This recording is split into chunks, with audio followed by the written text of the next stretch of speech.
Welcome guys. तो यहाँ पर आप देख सकते हो कि आज की क्लास में हम जो डिस्कस करने वाले हैं इस क्लास में वो एग्ज़ाम में पूछे जा चुके हैं। जैसे कि आपकी जो एग्ज़ाम्स होती है टीचर रिक्वायरमेंट के लिए, जैसे कि पीजीटी हुई, टीजीटी, नेट, टेट, जितनी भी यहाँ पर एग्ज़ाम्स है उन सभी के लिए याद रखिए ये क्लास इंपॉर्टेंट रहने वाली है। क्योंकि याद रखिएगा कि जो आपकी एग्ज़ाम्स होती है डायरेक्ट यहाँ से भी क्वेश्चंस पूछ लिया जाता है, मतलब ओल्ड पेपर से एग्ज़ाम में क्वेश्चन पूछ लिया जाता है। इसी प्रकार से आपने देखा होगा रीट का अभी पेपर हुआ था, उसमें भी लगभग 70 से 80% गया था, मतलब ओल्ड पेपर को ज़्यादा उसने नोटिस किया है। उसके इर्द गिर्द ही क्वेश्चन पूछा जाता है। आपने नोटिस किया होगा जब भी याद रखिए आप ओल्ड पेपर्स को सोल्व करते हो तो जो क्वेश्चंस आप पढ़ते हो उन्हीं के आसपास का जो क्वेश्चन बनता है लगभग वही क्वेश्चन लिया जाता है। तो इतना तो आपको अंदाज़ा लग ही गया होगा। तो ज़्यादा कोई टाइम लेंगे नहीं, क्लास को स्टार्ट करेंगे। बस यहाँ पर ओल्ड पेपर का सोल्व करने का तरीका वही रहेगा हमारा। बस यहाँ पर थोड़ा सा आपको इंग्लिश और हिंदी दोनों में मिल जाएगा, बस ये थोड़ा सा अंतर है। क्योंकि कुछ स्टूडेंट कमेंट करते हैं कि सर इंग्लिश में भी बताइए, तो इंग्लिश में मैं आपको वैसे तो करूँगा नहीं, ठीक है। आप खुद यहाँ पर एनालाइज कर सकते हो। मैं आपको यहाँ पर जो बताऊँगा ये हिंदी में ही बताऊँगा, क्योंकि लगभग यहाँ पर जो 95% स्टूडेंट है वो हिंदी मीडियम के ही हैं, ठीक है। तो इंग्लिश में आप चाहो तो देख सकते हो, अदरवाइज़ चलते हैं हमारे फर्स्ट क्वेश्चन की ओर कि रानीखेत बीमारी किस पशु से संबंधित है। तो सभी को पता है, अगर आप एग्रीकल्चर के बंदे हो तो आपको ये सब कुछ पता है कि रानीखेत जो रोग है ये किस में होता है, मुर्गियों में होता है। कॉमन सा क्वेश्चन है, ठीक है। लेकिन जो रिसेंटली जो क्वेश्चन पूछा गया था सुपरवाइजर में, वो पूछा गया था कि रानीखेत का दूसरा नाम क्या है, ठीक है। तो इसका जो सेकंड नाम है ये, मतलब इसको न्यूकेसल रोग के नाम से भी जाना जाता है। ये क्वेश्चन आपको पहले भी बता दिए थे हम कितनी बार, और ये डायरेक्ट आपको छपा हुआ मिला था कि न्यूकेसल रोग क्या है या फिर न्यूकेसल किसका नाम है। तो रानीखेत को ही याद रखिए न्यूकेसल रोग के नाम से जाना जाता है। मुख्यतः किसमें होता है, मुर्गियों में होता है। इसकी जो वैक्सीन होती है वो क्या होती है बताइए, चलिए बताइए। इसके लिए वैक्सीन होती है ना, इसका कमेंट सेशन में आपको बताना है कि वैक्सीन कौन सी लगाई जाती है, किसके लिए, रानीखेत रोग के लिए, न्यूकेसल रोग के लिए। चलते हैं नेक्स्ट क्वेश्चन की ओर। आपने नाम तो सुना ही होगा एफएमडी रोग, ठीक है। तो एफएमडी है, सबसे पहले आपको यहाँ पर क्लियर कर देता हूँ कि फूड एंड माउथ डिजीज़, खुरपक्का एवं मुंहपक्का जो रोग होता है, याद रखें ये होता है मुख्यतः वायरस के द्वारा होता है। और ये क्वेश्चन लगभग आपको एग्जाम में पूछा जाता है। बस यहाँ पर थोड़ा सा यहाँ पर चेंज किया गया था कि आपकी जो रिसेंटली एग्जाम हुई थी उसमें भी पूछा गया था ये क्वेश्चन, लेकिन थोड़ा सा यहाँ पर लैंग्वेज चेंज की गई थी। ये वायरस यहाँ पर ऑप्शन में ही नहीं दिया था। तो ऐसी कंडीशन में आपको क्या करना है, याद रखिएगा कि ये वायरस के द्वारा तो होता है, लेकिन याद रखिए इसके साथ साथ क्या है, याद रखिएगा जैसे कि मान लीजिए दूषित भोजन अगर आप कर लेते हो, मतलब उसको चारा खिला देते हो, तो इनसे भी क्या होता है, जैसे कि दूषित पानी उसने पी लिया, दूषित खाना उसने खा लिया, तो ये क्या होता है, एक प्रकार का संक्रमण हो जाता है, ठीक है। उससे भी क्या होता है, एफएमडी रोग हो जाता है। ओके, तो इसको भी याद रखिएगा। अगर आपको बाई चांस पूछ लिया जाता है उसका भी आप याद रखें। अगर आपको जैसे कि इस क्वेश्चन में पूछा गया है कि किस मौसम में ये सर्वाधिक होता है, सबसे ज़्यादा अटैक है ये किस सीजन में होता है, किस मौसम में होता है, तो याद रखिए आपको पता होना चाहिए कि जब नमी की स्थिति आएगी, जब नमी की स्थिति ज़्यादा आएगी तो ये रोग हो जाता है। तो इसका राइट आंसर क्या हो जाएगा, बरसात का सीज़न। नेक्स्ट क्वेश्चन के यहाँ पर बात करेंगे जो कि काफ़ी इंपॉर्टेंट क्वेश्चन है। ये भी क्वेश्चन आपको डायरेक्ट छपा हुआ मिलता है एग्जाम के लिए कि दुग्ध ज्वर है, मतलब मिल्क फीवर है, ये पशुओं में किस तत्व की कमी के कारण होता है। तो याद रखिए अगर बात करेंगे हम मिल्क फीवर, एकमात्र ऐसा फीवर है आपको दिखाई दे रहा है ज्वर। ज्वर में आपने देखा होगा ह्यूमन बॉडी में भी ज्वर होता है, मतलब आपको भी बुखार आता है। तो बुखार में क्या होता है, याद रखिएगा बॉडी का टेम्परेचर ये हाई हो जाता है, मतलब बढ़ जाता है। लेकिन एकमात्र ऐसा ये फीवर है, मतलब बुखार है, एक ज्वर है, जिसमें क्या होता है जो पशु है ना इसका बॉडी का टेम्परेचर बढ़ता नहीं है बल्कि क्या हो जाता है, घट जाता है। बढ़ता नहीं है बल्कि घट जाता है, ठीक है। मुख्य लक्षण इसका कि इसमें क्या होता है जो बॉडी का टेम्परेचर होता है ये कम हो जाता है, ठीक है।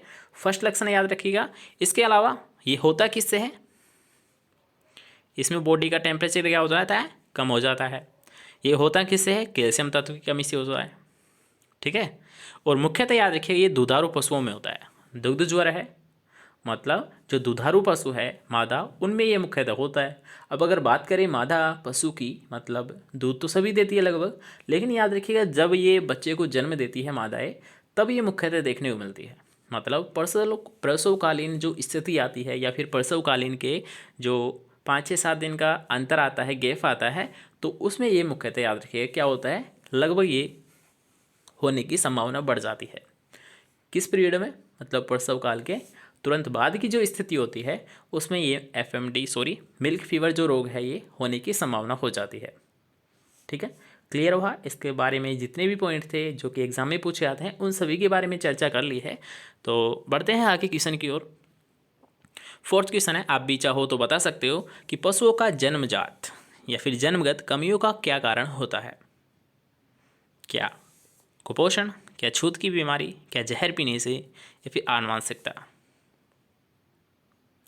मतलब याद रखिए, कंजेनिटल डिफेक्ट्स जो होते हैं पशुओं में, जन्मगत कमियां, ये क्यों होती है। जन्मजात जो कमियां होती है, मान लीजिए उसमें कोई रोग हो जाता है, ठीक है, आपने देखा होगा माता पिता में जो रोग होता है वो क्या होता है, उसके बच्चे में भी आ जाता है। तो ये क्या होता है, एक प्रकार का जन्मजात रोग होता है। तो ये मुख्यतः किससे होता है, आपको सभी को पता होना चाहिए, ये मुख्यतः होता है आनुवंशिकता से। किससे होता है ये, आनुवंशिकता से होता है। ठीक है, याद रहेगा। चलिए नेक्स्ट क्वेश्चन की यहाँ पर बात करेंगे अब, जिसमें आपको पूछा गया है कि पशुओं में एवेटिज्म किससे संबंधित है। तो यहाँ पर आपको ऑप्शन दिखाई दे रहा है, तो इसको बताने की ज़रूरत नहीं है कि जो एवेटिज्म होता है इसमें क्या होता है, गुणों की पुनरावृत्ति होना। एवेटिज्म में क्या होता है कि पशुओं में गुणों की पुनरावृत्ति होना ही एवेटिज्म कहलाती है। नेक्स्ट क्वेश्चन के यहाँ पर बात करेंगे कि वर्तमान में भारत की सर्वाधिक यांत्रिकीय खेती किस फसल की जाती है, या फिर कौन सी फसल है। याद रखिएगा, मैकेनाइज्ड कल्टीवेशन क्रॉप यहाँ पर पूछी गई है, तो वो कौन सी है, आपकी गेहूँ है।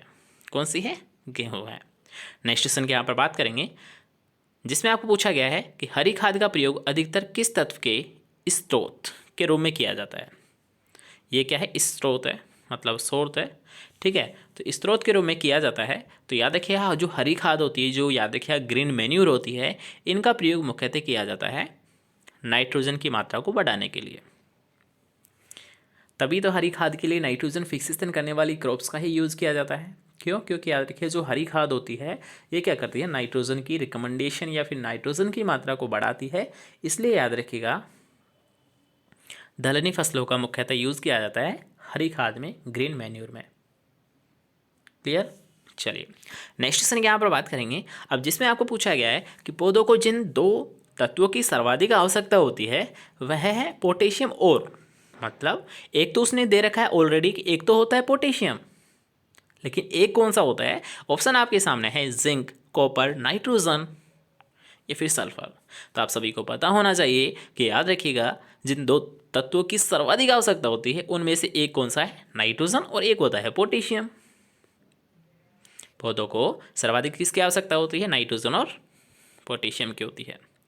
नेक्स्ट क्वेश्चन के यहाँ पर बात करेंगे कि कौन सा अम्ल ऑक्सीजन को सोख लेता है।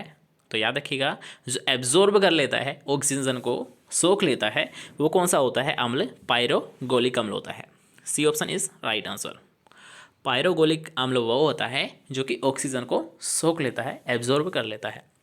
नेक्स्ट क्वेश्चन यहाँ पर बात करेंगे कि मृदा का स्थायी गुण, परमानेंट जो करेक्टर होता है वो कौन सा होता है। तो आपको कई बार ये क्वेश्चन भी बताया था कि ये इंटरव्यू में भी पूछा जाता है कि मृदा का एक ऐसा कौन सा गुण है, एक ऐसा कौन सा करेक्टर है जो कि कभी भी चेंज नहीं होता है। तो वो होता है, याद रखिए, सोइल की टेक्सचर। क्या होती है वो, सोइल की टेक्सचर होती है, सोइल का गठन होता है, मृदा गठन होता है, इसे कभी भी चेंज नहीं किया जा सकता है। ये जैसी है वैसी की वैसी ही रहेगी, चाहे आप कितना भी खाद भी दे दीजिए, कितनी भी सिंचाई दे दीजिए, लेकिन ये चेंज नहीं होने वाली है। नेक्स्ट क्वेश्चन यहाँ पर बात करेंगे कि रीपर का प्रयोग किस कार्य के लिए किया जाता है। तो याद रखिएगा जो रीपर है इसका तो प्रयोग किया जाता है, याद रखिए, फसल की कटाई करने के लिए। लेकिन एक और क्वेश्चन यहाँ से आपको पूछ लिया जाता है कि अगर आपको पूछाता है घास की कटाई करने के लिए किसका प्रयोग किया जाता है, तो घास की कटाई करने के लिए याद रखिएगा मोवर का प्रयोग किया जाता है। याद रखिएगा कि रीपर का प्रयोग किया जाता है फसल की कटाई के लिए, लेकिन घास की कटाई के लिए किसका प्रयोग किया जाता है, मोवर का प्रयोग किया जाता है। ठीक है, चलिए नेक्स्ट क्वेश्चन यहाँ पर बात करेंगे कि भूमि की आर्द्रता का मापन किस मीटर के द्वारा किया जाता है। तो यहाँ पर बात कर रहे हैं हम सोइल मॉइस्चर की। तो सोइल मॉइस्चर मापने के लिए सबसे ज़्यादा जो यूज़ किया जाता है वो तो हम याद रखिए टेंसियोमीटर का ही प्रयोग करते हैं। मृदा में अगर नमी बढ़ जाती है तो हमें क्या हो जाती है, टेंशन हो जाती है। याद रखिएगा, मृदा में अगर नमी बढ़ जाती है, मॉइस्चर बढ़ जाती है, तो हमें क्या हो जाती है, टेंशन हो जाती है। क्यों? क्योंकि अगर मान लीजिए नमी बढ़ेगी तो वो क्या करेगी, विभिन्न प्रकार के रोगों को क्या करेगी, उत्पन्न करेगी, मतलब हमारी जो फसल है उसको डैमेज करेगी रोगों के माध्यम से।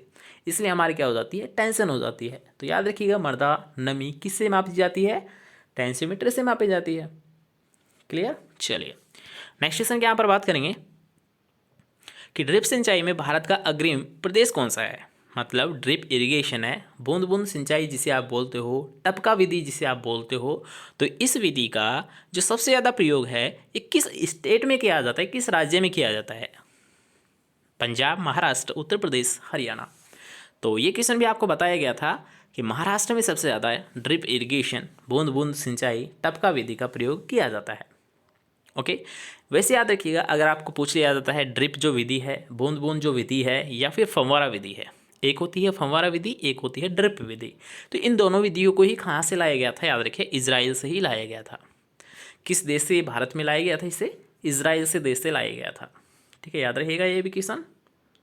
चलिए नेक्स्ट क्वेश्चन के यहाँ पर बात करेंगे अब, जिसमें आपको पूछा गया है कि थ्रेसर में गहाई, किसके लिए? धान के थ्रेसर में घाई करने वाले ड्रम का प्रकार कैसा होता है? तो इसमें समझाने की कोई दिक्कत है नहीं, खूंटी प्रकार का होता है। नेक्स्ट क्वेश्चन पर आते हैं कि वाटर हार्वेस्टिंग शब्द का प्रयोग सर्वप्रथम किसके द्वारा किया गया था? तो ये क्वेश्चन याद रखिएगा, ये क्वेश्चन आपको डायरेक्ट पूछ लिया जाता है कि जो वाटर हार्वेस्टिंग है, एक होती है वाटर टेक्नोलॉजी, एक होती है वाटर हार्वेस्टिंग, एक होती है, याद रखिएगा, वाटर शेड। वाटर शेड का मतलब क्या होता है? एक जगह पानी को इकट्ठा करना। और वाटर हार्वेस्टिंग का मतलब क्या होता है?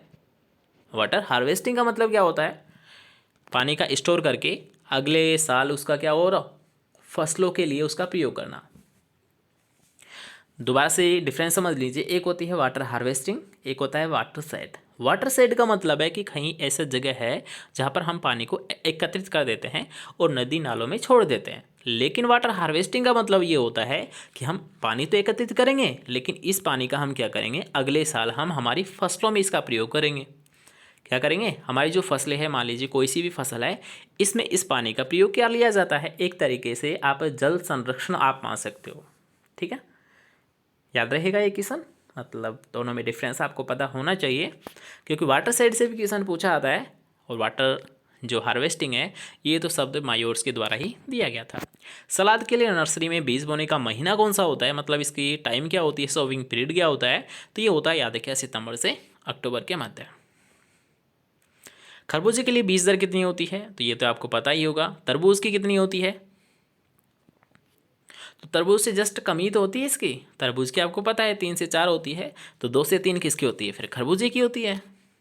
याद रखना, तरबूज, तरबूज की कैसे याद रखोगे? इस तय से 3 याद रखिएगा, तरबूज के तय से 3 याद हो जाएगा। ठीक है, तो 3 आपको पता होना चाहिए। 3 से 4 किलोग्राम तो होती है तरबूज की, लेकिन जस्ट इससे कम किसकी होती है? खरबूजा की होती है। खरबूजा को मस्क मेलन बोला जाता है और तरबूज को वाटर मेलन बोला जाता है।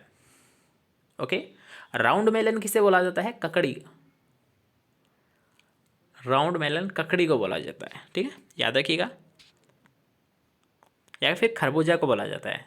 इसमें थोड़ा सा कंफ्यूज हो रहा है, तो चलिए आप बता दीजिए, आपको भी तो पता ही होगा इसके बारे में कि राउंड मेलन किसे बोला जाता है। ऑप्शन मैं आपको दे रहा हूँ, खरबूजा या फिर ककड़ी,